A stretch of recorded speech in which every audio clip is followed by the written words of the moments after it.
La position constante de la France, c'est de considérer que les vaccins, c'est un bien public mondial. Et c'est évidemment très important pour tout un tas de dimensions, des dimensions de production, des dimensions de circulation, des dimensions d'utilisation et naturellement la dimension qui nous occupe aujourd'hui autour des droits de propriété intellectuelle et en particulier des brevets. Je vais commencer quand même par rappeler que cette position bien publique mondiale pour les vaccins, ça se traduit d'abord par les dons.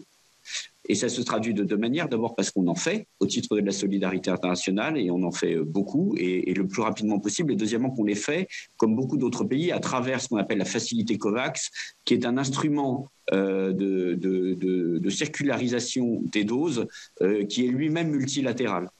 Donc on joue vraiment doublement, j'ai envie de dire, cette politique de bien public mondial au titre de notre solidarité via les dons. Le deuxième élément, c'est évidemment les exportations. Je parlais de circulation et de bien public mondial tout à l'heure. Et là, il faut souligner, sous le contrôle de M. Taubman, sous le contrôle de M. Houben en particulier, que l'Europe est d'une certaine manière exemplaire puisqu'elle exporte en gros la moitié de sa production. Ça n'éteint pas du tout le sujet des brevets, mais ça le recadre aussi. C'est-à-dire qu'il n'y a pas de restriction aux exportations, soit des produits finis, soit des intrants. En France, il y a un dispositif d'autorisation qui a été quasiment dans 99% des cas validé. J'en viens au sujet de la production, si vous le voulez bien. Et donc, le premier élément, c'est de se dire, quand le DG de l'OMS dit vacciner, vacciner, vacciner, nous, on a envie de dire aussi produire, produire, produire. Et donc, au-delà des éléments de solidarité et d'exportation, cette production repose sur des capacités qui sont réelles et évidemment des savoir-faire au cœur desquels on trouve la propriété intellectuelle. Là-dessus, sur la propriété intellectuelle, le président de la République, ministre de l'économie, ministre de la santé, la ministre de l'industrie, que je représente et qui vous salue, m'a-t-elle dit en préparant notre audition, ils l'ont toujours dit, la propriété intellectuelle qui a des brevets, il doit en aucun cas être un obstacle ou même un frein à la vaccination et à la lutte contre la pandémie, à tous les efforts coordonnés pour en sortir le plus rapidement possible. Il y a 4 points sur le sujet, je les détaillerai si vous le voulez bien rapidement, un par un. Le premier, il a été largement abordé, c'est les flexibilités dans le cadre d'ADPIC. Le deuxième, et ça fera référence aussi à ce qu'a dit Ido juste avant moi, le mécanisme ou la facilité dite des licences obligatoires. Il y a un troisième sujet qu'on n'a pas abordé encore sur lequel j'essaierai d'intervenir, qui est celui des intrants. Et enfin, la position, j'ai envie de dire, de la France par rapport à celle de la Commission européenne, par rapport à la troisième voie qui est portée par le DG de l'OMC aujourd'hui sur ces sujets-là. Donc si j'en viens maintenant au premier sujet, celui des flexibilités ADPIC, nous on pense qu'il y a déjà pas mal d'éléments qui sont intéressants et Président, vous l'avez déjà aussi largement abordé et reprécisé à la suite de l'intervention de Ido juste avant moi. Il y a des éléments en termes de recours à l'expertise, de licence volontaire ou de flexibilité, pour ne pas dire de dérogation dans un cadre extrêmement limité, qu'il faut absolument activer au sein des dispositifs OMC ou dans des réflexions d'ailleurs que je souligne un peu similaires ou d'un ordre analogue qui sont en cours de structuration du côté de l'OMS également. Le deuxième point, et là Ido l'a largement évoqué, c'est celui effectivement de ce que permet aujourd'hui le mécanisme dit de licence obligatoire. Donc je vais pas faire un article trop long sur le sujet, d'autant que le temps de mon intervention est compté. Je pense que ça parle à tout le monde, mais c'est dire que c'est à la main des gouvernements qui souhaitent produire localement des vaccins. Ils peuvent demander, via ce mécanisme, la levée des brevets, qui est un outil parfaitement légitime, en tout cas que la France considère comme parfaitement légitime, à la disposition des gouvernements concernés. Le troisième point, et celui sur lequel on n'est peut-être pas beaucoup intervenu, c'est celui des intrants. Alors on est connexe par rapport aux strictes questions de propriété intellectuelle et de brevets. Et je vous prie d'accepter mes excuses pour dévier un tout petit peu. Mais c'est un sujet absolument stratégique. On est d'accord qu'il faut des usines. On est d'accord qu'il faut des compétences. On est d'accord qu'il faut des équipements. Mais on est d'accord aussi et surtout qu'il faut des matières premières. Et sur le sujet des intrants critiques, aujourd'hui, on n'est pas tous à égalité. Et la circulation des intrants, qui est l'une des conditions premières de la capacité d'avoir une production répartie et abondante, ne nous paraissent aujourd'hui pas complètement réunies encore ou complètement sécurisées encore. Donc, il y a un énorme sujet autour des intrants et des incertitudes sur les intrants. Hein. Je pense que c'est un peu transparent pour tout le monde, mais on peut penser à des dispositifs de type Defense Protection Act sur le sujet qui, j'ai envie de dire, sont susceptibles non pas de mettre en péril, mais de rendre surtout un peu incertain des chaînes de production extrêmement exigeantes et tendues pour sécuriser la chaîne de qualité et d'efficacité de la production vaccinale tout au long de son cheminement. Et donc pour nous, c'est également un obstacle important. Ça ne veut pas dire que le sujet de la propriété intellectuelle n'en est pas un, mais on a évoqué les flexibilités ADPIC et notamment le mécanisme de licence obligatoire. Et pour revenir sur le sujet des brevets plus strictement et au cœur de nos discussions aujourd'hui et de votre audition du jour, le sujet donc de la troisième voie qui est engagée et portée par le directeur général de l'OMC, donc pour renforcer de manière concrète la coopération entre acteurs publics, industrie, pharma et bailleurs de fonds, pour développer la production de vaccins et aussi les capacités de production partout. Hein, c'est pas que la circulation et les exportations, c'est aussi la capacité à se doter de capacités de production partout sur le globe. Dans cette optique, donc la Commission européenne, sous contrôle de Tito, a présenté le 4 juin dernier une communication à l'OMC avec une initiative globale sur ce sujet permettant d'adresser les difficultés rencontrées dans l'accès aux traitements et aux vaccins, en facilitant le commerce international, la restriction des exportations, je pense que j'en ai abondamment parlé, l'extension des capacités de production, je viens encore de le réévoquer, et surtout pour ce qui nous occupe, la clarification des règles relatives aux licences obligatoires, donc clairement en ligne avec ce que je venais de préciser avant, sur l'accord des ADPIC. Au-delà de ça, la France soutient évidemment, et vous avez vu les interventions récentes, notamment du président de la République en marge du G7 en fin de semaine dernière. Je suis prêt à répondre évidemment à toutes vos questions sur le sujet, mais elles me paraissent particulièrement claires par elles-mêmes et pour elles-mêmes. Et ajouter à cet égard qu'on travaille aussi beaucoup en bilatéral ou en multilatéral, mais en bilatéral aussi, à la création de projets d'usines de vaccins, notamment dans les pays du Sud, notamment en Afrique, et notamment en particulier au Sénégal et en Afrique du Sud, pour développer là-bas la production de vaccins contre la Covid-19. L'Afrique, qui représente 20% des besoins, ne dispose à ce jour de capacité de production que pour en produire 1%. Donc ça met en évidence, à mon avis, et pour conclure, 2 points essentiels. Un, la nécessité d'avoir des capacités de production et j'ai envie de dire les recettes permises par le mécanisme de licence obligatoire en particulier. Et puis deuxièmement, dans l'intervalle, d'avoir une très très grande fluidité, amont et aval, des éléments qui sont absolument critiques pour la production et la finalisation d'un produit aussi important aujourd'hui que l'est le vaccin et que la France, comme d'autres, considère comme étant réellement un bien public mondial. Je vous remercie. Un grand merci, cher monsieur Cuneo. Effectivement, la position de la France, on le comprend, aborde différents aspects et pas simplement l'aspect de propriété intellectuelle. Et je vous remercie car, effectivement, il faut élargir le débat puisque l'objectif est la vaccination et l'immunité collective mondiale et que dans ce contexte, la propriété intellectuelle n'est qu'un aspect du sujet et c'est la raison pour laquelle il est important d'élargir. On note effectivement qu'il y a une concordance avec l'idée précédemment évoquée de flexibiliser les accords ADPIC, l'idée également de permettre peut-être de faciliter les licences d'office. Il y aura une question, et ce sera plutôt dans le cadre des questions-réponses ultérieures, nous serons très intéressés par avoir des précisions sur le point 3, c'est-à-dire concernant les intrants. Et puis enfin, le point 4, effectivement, là encore, reprend des éléments évoqués précédemment par M. Houben concernant la position de l'Union européenne auprès de l'OMC et qui concerne l'idée de capacité de production partout. Mais nous préciserons ces points-là ultérieurement dans la phase de questions-réponses. En tout cas, merci à vous, Monsieur Cuneo, pour toutes ces précisions. Nous allons maintenant avoir l'opportunité d'écouter la position de Monsieur Mathieu Guerriot, maître de conférence en droit pharmaceutique et de la santé, pharmacovigilance et iatrogénie à l'Université de Bourgogne-Franche-Comté. Bonjour mesdames et messieurs, les présidents Villani et Le Bleu. Est-ce que vous voyez bien mon écran? Oui, nous voyons votre écran. Parfait. Je vais vous présenter en fait ce diaporama intitulé « La levée des obligations et des licences obligatoires » et poser la question si elles sont vraiment des solutions. Premièrement, quels sont les moyens qui sont à notre disposition en matière de propriété intellectuelle pour sauvegarder la santé publique? Ils sont essentiellement au nombre de 4, mais ils n'ont pas les mêmes effets, les mêmes impacts sur le brevet et sur le propriétaire du brevet. Alors, il y a bien évidemment les licences obligatoires et les licences d'office. Et d'ailleurs, là encore, en français, nous détaillons plus qu'au niveau d'anglais ces 2 licences, puisque la licence obligatoire en droit français concerne l'exportation et la licence d'office plutôt le marché intérieur.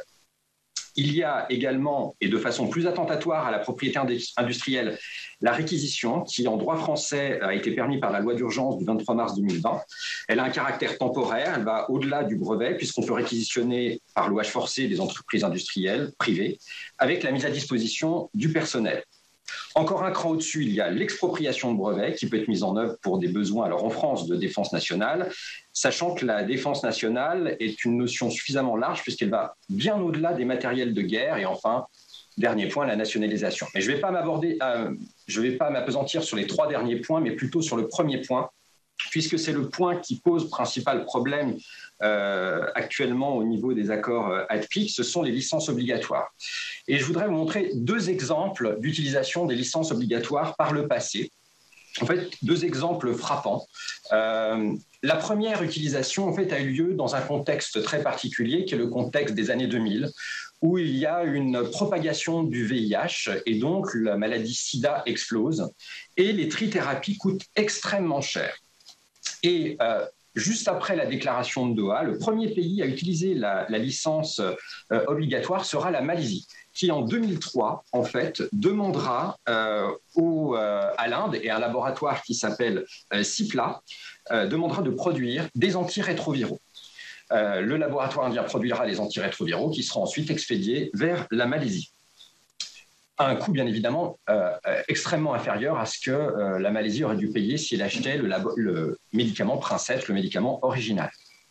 Le deuxième exemple, toujours dans le même contexte, c'est celui du Brésil, qui est un tout petit peu différent, puisqu'il va d'abord faire appel de 2007 à 2009 à l'Inde, là encore, pour produire un antirétroviral qui s'appelle l'Efavirenz, qui est le générique du Sustiva, aujourd'hui générique, puisqu'à l'époque il ne l'était pas, et le Brésil va encore donc demander à l'Inde, et cette fois-ci un autre laboratoire, Aurobindo, de produire ce médicament. Et ce qu'il faut savoir, c'est que le Brésil avait tenté au préalable de négocier avec le propriétaire du médicament une baisse de prix, mais en vain. Ce qui est intéressant, c'est qu'à partir de 2009, le Brésil n'a plus besoin de l'Inde et va produire lui-même, en réalité, ce médicament après avoir fait de la rétro-ingénierie, c'est-à-dire après avoir décortiqué, si vous préférez, grâce à de la rétro-ingénierie, comment le médicament était produit. Et donc, on vient de voir 2 petits exemples, il y en aurait beaucoup d'autres à vous montrer, mais je n'ai pas le temps, qui ont eu des effets remarquables sur les prix de médicaments et qui ont facilité l'accès de ces médicaments grâce à la baisse des prix aux populations malades. Et ce qui est intéressant également, c'est que par la suite, beaucoup d'États n'ont même pas eu besoin d'utiliser la licence obligatoire ou licence d'office. En réalité, ils ont simplement dit qu'ils souhaitaient l'utiliser pour que les laboratoires fassent des concessions et baissent d'eux-mêmes les prix. On vient de voir donc que la licence obligatoire office est très efficace pour faire baisser les prix. Malheureusement, je vais tenter de vous démontrer que ces licences obligatoires ou la levée des obligations n'auront pas d'utilité dans la production des vaccins, en tout cas à court terme.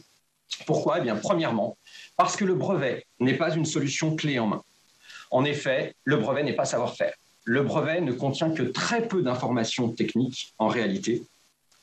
Le brevet ne contient pas le mode d'emploi pour la fabrication d'un médicament.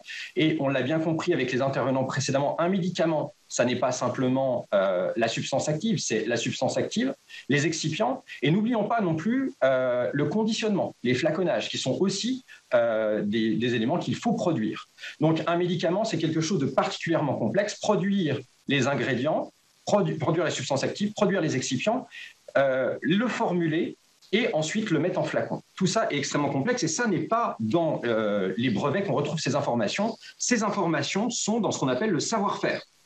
Or, ce savoir-faire, il est propre à l'entreprise titulaire du ou des brevets, parfois à ses façonniers, donc ses sous-traitants, et donc un brevet n'est pas la solution clé en main, ça n'est pas un kit pour fabriquer un médicament.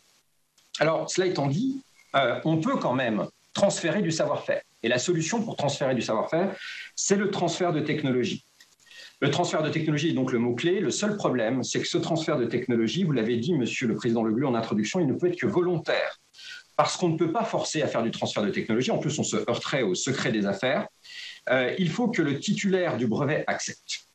Alors, c'est là où il y a nécessité de travailler avec l'industriel ou les industriels et non pas contre eux.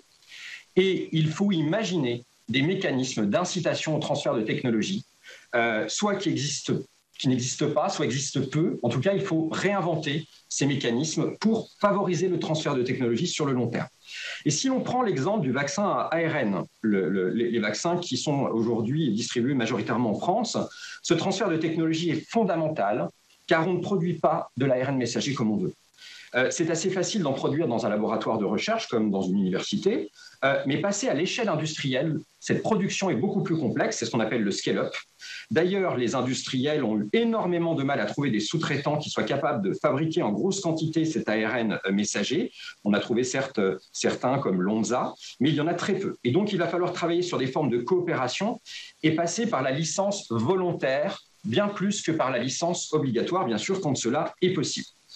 Il y a tout de même un écueil à ce transfert de technologie, je vous l'ai déjà dit, c'est que ça prend énormément de temps. Ce transfert de technologie prend des années, parce que si on veut transférer ces technologies dans les pays du Sud, il faudra construire une usine ou en reconvertir une. Donc il faudra qualifier l'usine d'un point de vue réglementaire, d'un point de vue normatif. Il faudra qualifier le matériel.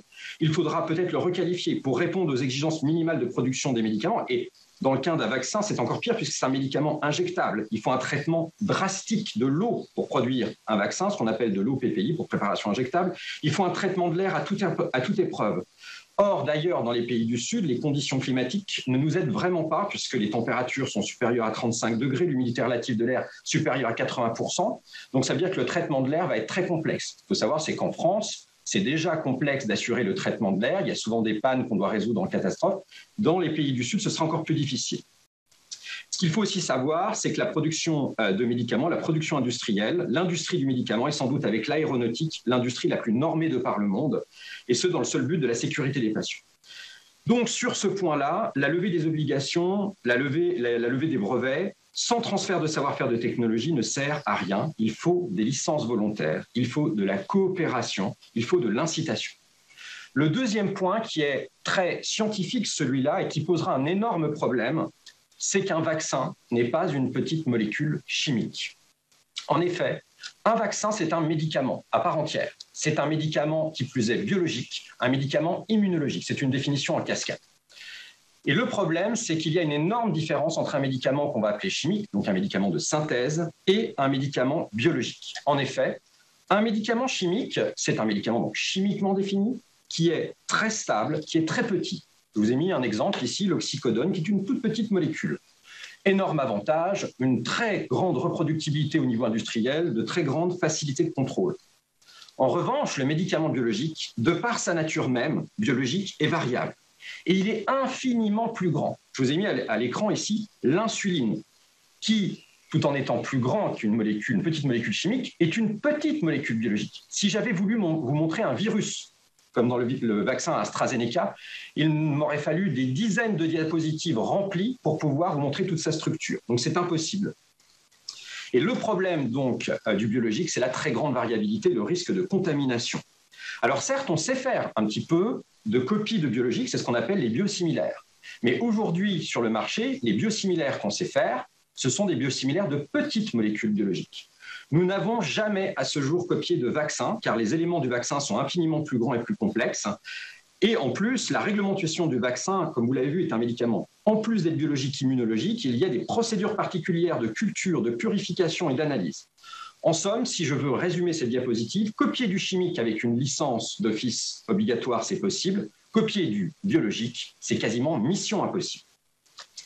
Donc, en conclusion, la licence d'office obligatoire ou les levées d'obligations ont un but très intéressant, c'est faire chuter les prix.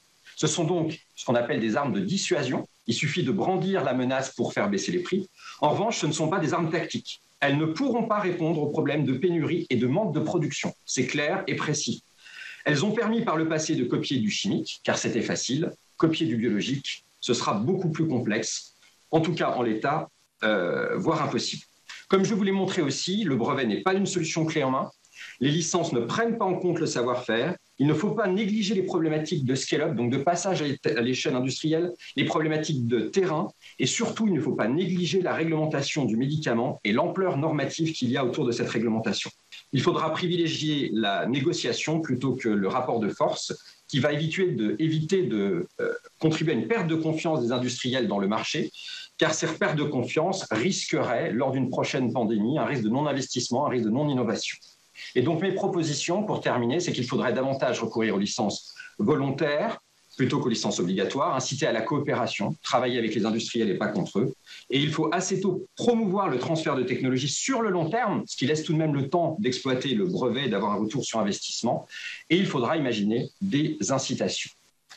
Et pour aller plus loin, quelques publications. Et je vous remercie pour votre attention et je remercie également le professeur Forti qui m'a beaucoup aidé pour cette présentation. Je crois que tous autour de cette table, quel que soit notre point de vue, notre position, nous poursuivons le même objectif. L'objectif de vacciner le plus rapidement possible la plus grande population possible à l'échelle planétaire, dans les meilleures conditions d'efficacité et de sécurité possible.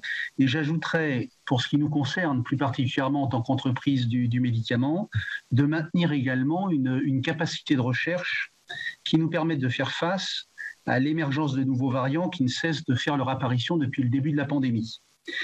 Autrement dit, nous sommes confrontés à un problème ou une problématique unique qui n'est ni économique, ni morale, ni idéologique, probablement pas non plus d'ailleurs juridique, mais bien sanitaire. Et notre objectif partagé doit être celui de l'efficacité.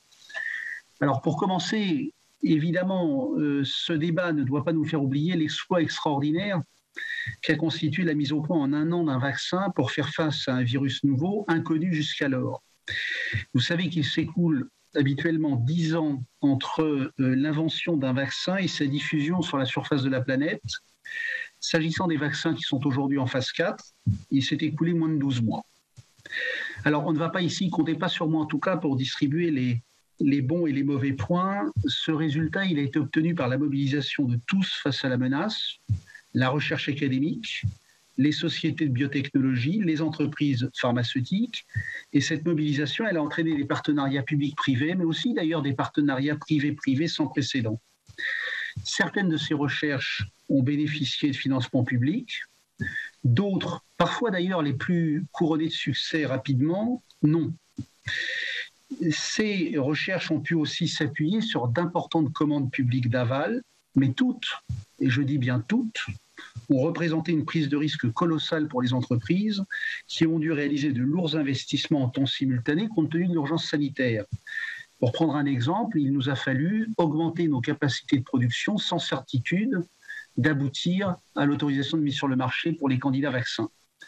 Ces résultats, ils sont d'autant plus remarquables qu'ils ont été atteints en respectant les 3 fondamentaux que doit réunir tout produit de santé mis sur le marché: qualité, efficacité et sécurité.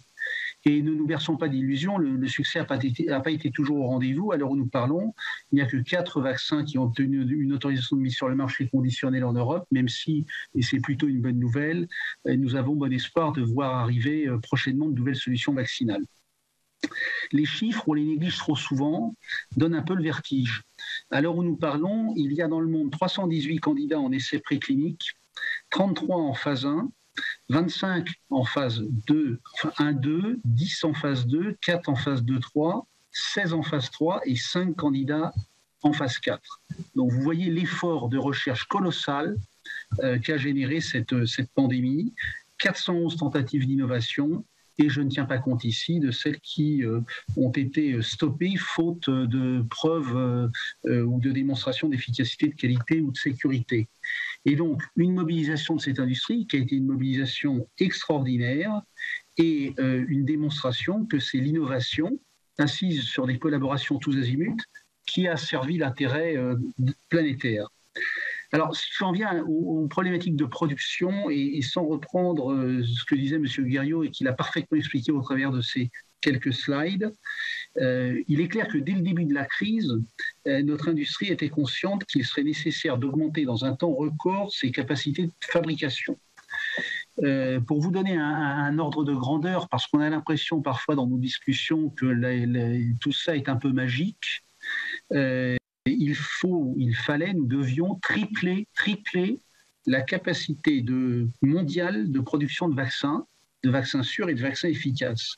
Autrement dit, les industriels, dès le lancement des projets de recherche, ont engagé 2 types d'actions. D'abord, le partage des capacités de production, et ça, c'est un phénomène sans précédent dans notre industrie. Et d'autre part, la multiplication des partenariats à chaque fois que ça serait possible pour augmenter ou accélérer la production des vaccins. À l'heure où nous parlons, et je reviens sur ces accords de licence volontaire, à l'heure où nous parlons, près de 300 accords de partenariat, incluant des transferts de technologies dans plus de 2/3 des cas, ont été mis en place par l'industrie pharmaceutique depuis le début de la pandémie. Et il faut être très clair, et ça a été très bien expliqué par M. Roland, paradoxalement peut-être par rapport au raisonnement majoritaire, d'une nature tout à fait inédite. Il est très clair que ces accords n'auraient pas été rendus possibles sans un dispositif solide de défense de la propriété intellectuelle. Et les partenariats, vous le savez, ils ont été très variés. Partenariats entre concurrents qui mobilisent leurs moyens pour développer ou produire des vaccins ensemble. Partenariats entre entreprises et organismes publics de recherche. On a beaucoup parlé d'Astra et de l'Université d'Oxford. Takeda travaille aujourd'hui avec Novavax et le ministère de la Santé japonais. Partenariats au sein des grandes puissances vaccinales. Novartis et CureVac. Sanofi travaille avec Pfizer, Moderna ou J&J, et partenariat aussi avec des continents en développement. Par exemple, J&J a passé des accords avec Aspen en Afrique du Sud, AstraZeneca avec les Serum Institute en Inde. Et donc, c'est ainsi qu'à la fin du mois de mai, 2,2 milliards de doses avaient déjà été produites dans le monde. Et nous sommes aujourd'hui raisonnablement optimistes pour penser que nous arriverons à produire 10 milliards de doses d'ici la fin de l'année 2021, ce qui permettra théoriquement, je dis bien théoriquement, c'est-à-dire à répartition équitable, de vacciner toute la population adulte mondiale. Alors, si on parle maintenant économie, moi, je m'interroge un petit peu pour lancer nos débats. Personne n'a jamais soulevé la problématique de la gratuité des masques de protection, de la gratuité des tests de dépistage ou même de la gratuité des traitements destinés aux personnes malades. Et le vaccin, on le sait, prête le flanc à beaucoup de critiques, beaucoup de fantasmes, beaucoup de représentations idéologiques. Je constate que ceux qui sont les plus ardents à demander la levée des brevets ont souvent été ceux qui ont donné crédit aux thèses complotistes sur les vaccins. Et là encore, les chiffres parlent. Au plan économique, le coût de la crise Covid-19 en France est évalué à 158 milliards d'euros, à mettre en perspective avec le coût global de la vaccination, publié récemment par le comité d'alerte de l'ONDAM, à 4,6 milliards d'euros pour 70% de la population nationale. Tous les préventologues sérieux vous diront donc que la vaccination est sans doute l'une des approches les plus coût-efficaces en santé. Et pour revenir à la problématique des licences d'office dont parlait très bien M. Gaillard tout à l'heure, je rappellerai que les vaccins conventionnels sont vendus à prix coûtant et que les vaccins ARN le sont à prix différencié, mais qu'il n'y a pas de problématique de prix dans l'accès à ces vaccins. Nous sommes en face de contraintes technologiques. Donc, est-ce que l'on doit lever, c'est bien le thème de cette table ronde, les brevets pour régler la crise sanitaire? Je pense qu'il faut dépasser, pour répondre à cette question, les présupposés idéologiques. Et ça a été dit dans cette table ronde, je voudrais reprendre les points, il faut se poser les bonnes questions. Est-ce qu'il existe des réserves infinies de matières premières pour répondre à une explosion de la demande dans une hypothèse que nous considérons comme non réaliste, une augmentation drastique des capacités de production? La réponse est non. Les matières premières nécessitent un temps de fabrication et un savoir-faire de haut niveau pour être incorporés dans le produit fini, et ce ne sera pas le cas. Est-ce que la levée des brevets permet d'augmenter la production? Non, parce que l'accélération de la production, et c'était mieux dit que je ne le ferais avant moi, l'accélération de la production passe au contraire par des partenariats volontaires et collaboratifs entre innovateurs à l'origine des vaccins et fabricants qui, c'est vrai, apportent une expertise propre et des capacités de production. Et que c'est justement la garantie des droits de propriété intellectuelle qui nous a permis ce type d'accord. Avons-nous la garantie que la levée des brevets n'entraîne pas un risque majeur de contrefaçon? Non. La globalisation multiplie les risques de contrefaçon et accroît d'ailleurs la nécessité du recours à la protection juridique des inventions. Je rappelle, pour prendre un exemple très concret, qu'en 1993, une campagne de vaccination au Niger avec des vaccins anti-méningococciques contrefaits en provenance d'un pays voisin avait généré 3000 décès. Est-ce qu'il existe des capacités dormantes de production qu'on pourrait mobiliser en levant les brevets? Non, parce que là encore, ça a été dit, le savoir-faire, les compétences de haut niveau sont nécessaires et que les ressources humaines, au-delà des capacités de production, sont elles aussi limitées. Est-ce que, et c'est un point majeur de notre point de vue, est-ce que les projets actuellement en phase d'essais précliniques dont je parlais tout à l'heure pourraient être poursuivis en cas de levée des brevets? Probablement non, parce que sans perspective économique juridique stable, tout porteur de projet verrait sa prise de risque non récompensée et donc on tuerait dans l'œuf de nombreuses innovations prometteuses qui donc nous feraient défaut en cas de survenue de nouveaux variants. Est-ce que la levée des brevets est une bonne solution dans la situation à laquelle nous nous trouvons? Non. Il est clair que les pays en développement ont besoin d'un soutien. Ce soutien passe par une politique de don de vaccins, par la multiplication de partenariats qui sont beaucoup plus vertueux de notre point de vue que la disparition des mécanismes de protection juridique de l'innovation. La question de l'industrialisation des pays en développement, elle est réelle. Elle prendra du temps. Je ne pense pas que nous soyons dans les délais, là aussi ça a été dit, pour pouvoir répondre en temps utile à la menace pandémique. Enfin, est-ce que la levée des brevets prépare l'avenir? Non, parce que c'est justement la garantie des droits de propriété intellectuelle qui nous a permis de réagir rapidement à la menace pandémique. Sa remise en cause fragiliserait en réalité l'ensemble du système de santé face aux menaces futures. Autrement dit, vous l'aurez compris dans mon propos, la levée des brevets, c'est à tout point de vue une très mauvaise réponse à un très grand problème. Alors nous avons, bien sûr, des solutions. Les solutions existent. Nous avons 5 recommandations et je terminerai par là mon propos. La première recommandation, c'est l'intensification du partage des doses. Ça a été dit et redit. Aujourd'hui, le partage des doses est nécessaire. Les doses sont inégalement réparties. Il y a des pays qui ont des surcapacités de vaccination par rapport aux besoins des populations. Deuxième élément, continuer à optimiser les capacités de production avec malgré tout 2 préoccupations majeures. Maintenir la qualité des produits partout où ils sont fabriqués, et vous avez vu que la question n'est pas simple, mais aussi desserrer par la mobilisation des gouvernements les contraintes sur les approvisionnements de matières premières. Troisième élément, éliminer sous l'égide de l'OMC toutes les barrières commerciales et réglementaires à l'exportation, notamment s'agissant des matières premières clés, des matériaux de fabrication, des vaccins, et probablement aussi tout faire pour faciliter la mobilité internationale de la main-d'œuvre qualifiée. Quatrième élément, on n'en a pas parlé jusqu'à présent, mais qui pour nous est un enjeu majeur, soutenir sur un plan sanitaire et sur un plan logistique le déploiement de la vaccination dans les pays les plus défavorisés, parce que quand bien même les vaccins seront à disposition, il faut pouvoir organiser cette campagne de vaccination sur le terrain, et on a vu que ça n'était pas simple.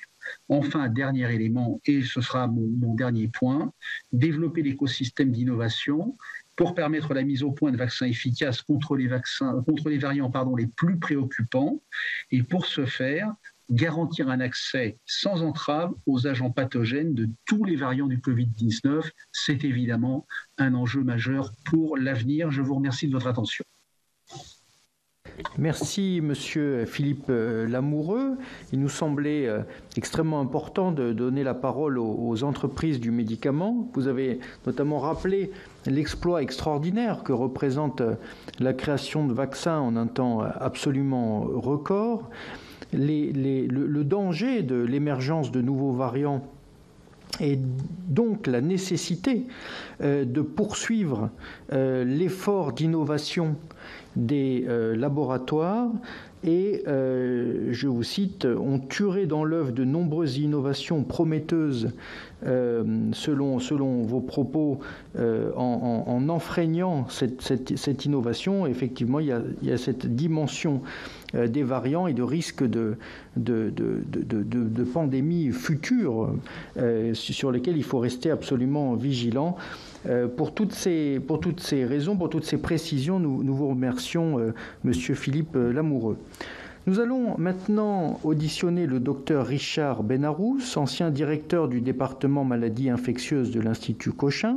À l'initiative de la pétition « La séquence du virus responsable de la pandémie Covid-19 est un bien public mondial.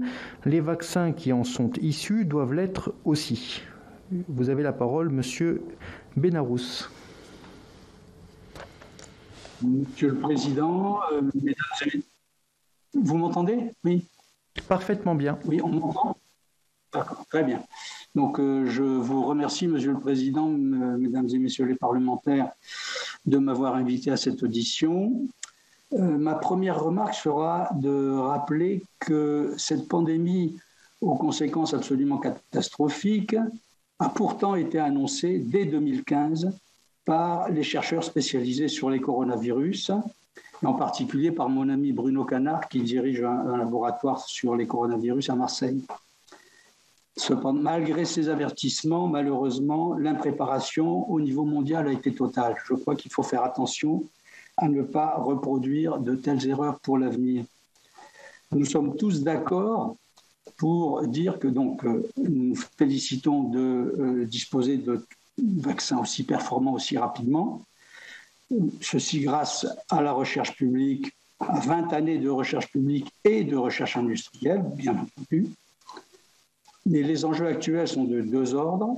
Donc on est tous d'accord là-dessus. Vacciner massivement dans le monde entier, d'une part, et d'autre part, vacciner le plus rapidement possible. On n'a pas d'années devant nous. On n'a pas les années comme, par exemple, M. Guerriot rappelait qu'en 2003, en 2009, la Malaisie et le Brésil avaient pu obtenir des antirétroviraux contre le sida. Là, on n'a pas 3 ans, 9 ans, 10 ans devant nous. On est engagé dans une course de vitesse avec un virus qui a toujours un coup d'avance devant nous et qui a un potentiel de mutation absolument extraordinaire et qu'il est loin d'avoir épuisé. Donc c'est ce qu'il faut avoir en tête, cette course de vitesse, il faut la gagner. Donc le problème auquel, et vous l'avez tous rappelé, et je suis bien d'accord, on a à faire face, c'est qu'on a une pénurie de vaccins. Alors comment surmonter cette pénurie de vaccins? En ce qui me concerne, et pas seulement en ce qui me concerne, puisqu'il y a une centaine de gouvernements et toute la société civile et des prix Nobel qui ont demandé à ce que, donc pour précisément surmonter cette pénurie de vaccins, on lève la propriété intellectuelle sur les vaccins, sur les brevets, sur les vaccins en question. Et je voudrais juste demander à M. Lamoureux, qui a peut-être été un peu vraiment excessif, de retirer quand même son allégation sur le fait de dire que tous ceux qui demandent la levée des brevets sont des complotistes. Non. Quand vous regardez tous ceux qui le demandent, il n'y en a aucun qui est un complotiste. Alors, il y a une véritable pénurie et une énorme disparité dans les pays en développement ou pauvres. Il y a une couverture vaccinale très très faible, voire insignifiante. Si on continue comme ça, c'est une pandémie mondiale, on ne pourra pas la régler. Monsieur Lamoureux parlait du fait que les sociétés pharmaceutiques actuelles pouvaient produire, les producteurs, jusqu'à 10 milliards de vaccins d'ici la fin 2021. Je vous recommande la lecture de la plus grande revue scientifique, à savoir Nature, qui a précisément dit dans son dernier volume, que le FMI, c'est donc une note rapportée par la revue Nature, le FMI considère que non, ce n'est pas possible, que malgré tous les accords dont les précédents orateurs ont parlé, malgré tous les accords, l'industrie actuellement ne pourra produire que 6 milliards de doses de vaccins d'ici la fin 2021, et encore, c'est vraiment un maximum. Donc on sera toujours en situation de pénurie par rapport aux besoins, et qui ont été d'ailleurs évoqués par monsieur Houben, qui sont effectivement de 11 milliards par an. Donc, malgré les accords qui ont eu lieu entre les différentes sociétés, etc., on n'y arrive pas. On n'arrivera pas à régler cette pénurie. Donc, la seule solution réelle, c'est de mobiliser l'ensemble de l'industrie pharmaceutique sous l'égide de l'OMS, en concertation avec l'ensemble des acteurs, de mobiliser l'ensemble de l'industrie pharmaceutique mondiale, en capacité, bien entendu, en capacité, et il y en a, de produire ces vaccins. Il y en a au sud et au nord. Je trouve que, par exemple, on devrait s'inspirer de ce qui a été fait pour le climat, et c'est vraiment dommage que ce qui a été fait pour le climat avec le GIEC et avec les COP ne l'a pas été pour la Covid-19, et qu'on est toujours un peu dans une situation de un peu nationalisme vaccinal plutôt que de coopération globale dans le monde. Si on pouvait mobiliser des sociétés comme GSK, BMS, Novartis, etc., en France, Sanofi, Servier, Fabre, en Russie, en Chine, dans les pays du Sud, qui ont des capacités réelles également, en Inde, en Afrique du Sud, etc., il y a largement dans le monde aujourd'hui les capacités de répondre aux besoins mondiaux en ce qui concerne ces vaccins Covid-19. Mais pour réussir cette mobilisation, il est indispensable de lever les brevets. Je suis bien d'accord avec M. Guerriot. Ce n'est pas en lisant un brevet que vous allez pouvoir réaliser la production d'un vaccin ou d'un produit, disons, médical. C'est vrai. Il y a un savoir-faire à avoir, absolument. Et ce savoir-faire n'est pas breveté. Et donc, ça, disons, au moulin de ce que nous disons avec la pétition que j'ai initiée avec le professeur Spira, c'est-à-dire, il faut voir, est-ce que les vaccins est-ce que les brevets sur les vaccins Covid-19 sont vraiment légitimes, hein? Il n'y a pas dans ces vaccins, il n'y a pas dans ces brevets de véritable innovation technologique vaccinale. Ces innovations technologiques vaccinales ont été développées des années avant, en particulier essentiellement au départ dans la recherche publique, et ces innovations vaccinales ont fait l'objet de brevets, de nombreux brevets, mais bien antérieurs à la pandémie. Donc la seule innovation véritable qu'il y a dans ces brevets vaccins anti-Covid, c'est la séquence du virus. Et sans cette séquence, il n'y a pas de vaccin possible. Et cette séquence a été élucidée très très rapidement par les chercheurs chinois qui ne l'ont pas brevetée. Donc cette séquence est un bien public, une ressource publique mondiale, et il n'y a aucune raison pour lesquelles les vaccins qui en sont issus ne soient pas également considérés comme tels. Et j'ajouterais, puisqu'on en a parlé aussi, on parle de brevets de deuxième génération. On parle de la nécessité de vaccins, excusez-moi, de deuxième génération contre les variants. Mais ces séquences des variants, on les connaît grâce à la recherche publique. Ces séquences des variants sont publiques. Est-ce qu'il est concevable, dans ces cas-là, que ces séquences de variants soient en quelque sorte privatisées par l'intermédiaire de nouveaux brevets? Je ne le pense pas. Je voudrais également souligner le fait que, précisément, pour quelles raisons les sociétés et enfin un certain nombre d'intervenants insistent sur le fait que il ne faut pas lever la propriété sur les brevets. Alors, les brevets ne servent à rien, ou pas à grand-chose, disons pour reproduire un vaccin, par exemple, c'est ce qu'on nous a dit. Entre parenthèses, je dirais à M. Guerriot, enfin, je suis d'accord avec pas mal de choses qu'il a dites, donc, mais ces vaccins, c'est de la chimie aussi. Hein. Faire un ARN, c'est de la chimie. Il faut absolument avoir les nucléotides, les briques qui sont nécessaires à l'agencement de ces ARN. Et tous les intrants dont on a parlé, ben, aujourd'hui, ils sont produits dans les pays du Sud. Il n'y a, dans les pays du Nord, en France en particulier et ailleurs, il n'y a pratiquement plus de chimie médicinale. La chimie médicinale, on la trouve en Inde, en Chine et dans d'autres pays du Sud.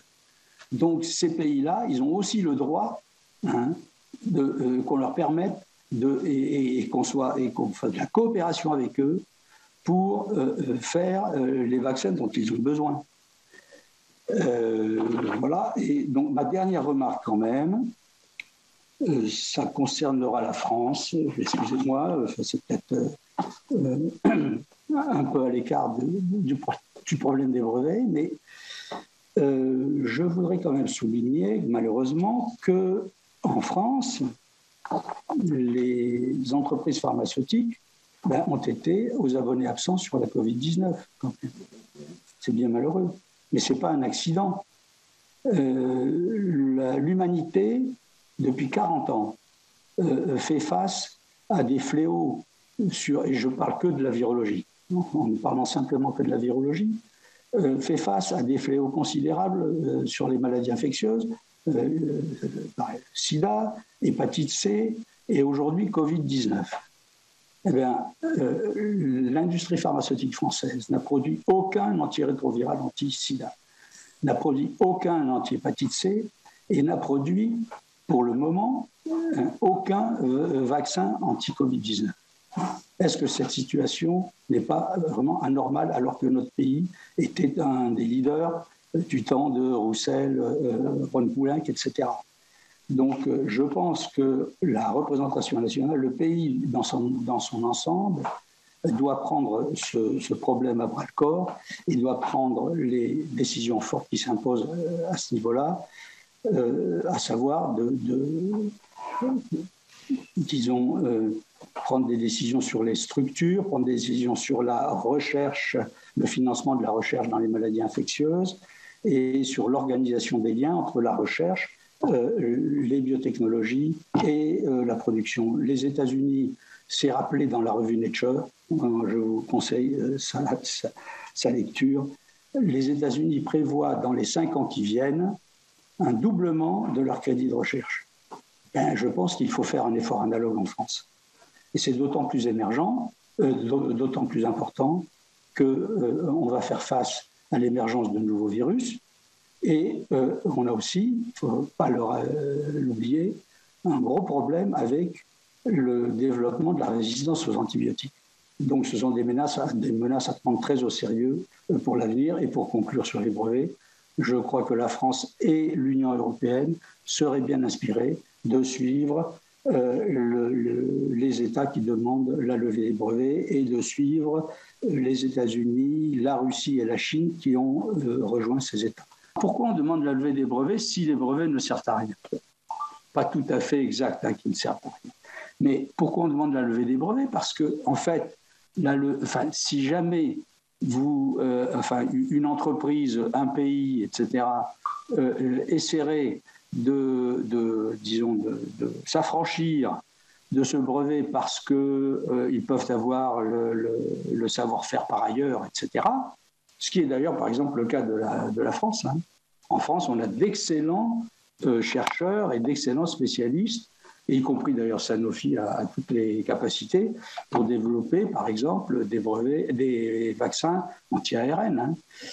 Mais donc, si ces entreprises-là, si ces pays s'affranchissaient des brevets, même si ce n'est pas dans le brevet qu'on va trouver le savoir-faire, ben, automatiquement, il y aurait une sanction considérable au niveau juridique, au niveau financier, c'est-à-dire des pénalités monstrueuses. Donc c'est la raison pour laquelle les entreprises, disons, tiennent absolument à leur brevet. Mais ça n'est pas l'innovation qui est vraiment la cause. Je rappellerai par exemple simplement aussi, il y a des années, mais les vaccins anti-polio, ben, il n'y a pas eu de brevet. Hein. Les découvreurs de ces vaccins, Salk, Sabine, etc., n'ont pas voulu prendre de brevet et ils ont eu bien raison. Voilà. Ensuite, pour Madame la députée, je pense que personne n'a jamais dit que c'était seuls les fonds publics qui finançaient l'innovation. Non, effectivement, je considère que les entreprises pharmaceutiques financent aussi l'innovation, mais les fonds publics la financent de manière considérable. Et par exemple, si vous voulez, on estimait, hein, je ne sais pas exactement aujourd'hui les chiffres, mais en gros, on estime que développer un médicament chimique, hein, je ne parle pas de vaccin, mais c'est peut-être dans les mêmes ordres de grandeur, ça demande à l'industrie, parce que c'est l'industrie qui paye les phases 1, les phases 2, les phases 3, etc., 1 milliard d'euros. En gros, ça, c'est le coût. Peut-être que M. Lamoureux pourra nous donner d'autres précisions. Mais je vous donne l'exemple des antirétroviraux contre le sida. Ces antirétroviraux, en un an ou deux, les sociétés qui les ont développés, elles ont récupéré leur mise, en quelque sorte.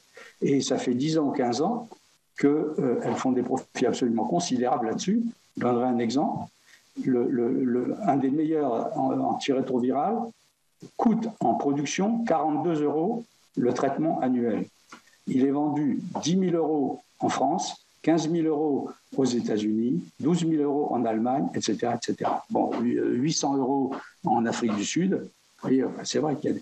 Mais voilà, et ça fait des années que ça dure. Donc, très bien que l'industrie fasse des profits, mais normaux, en quelque sorte, pas exagérés, c'est tout.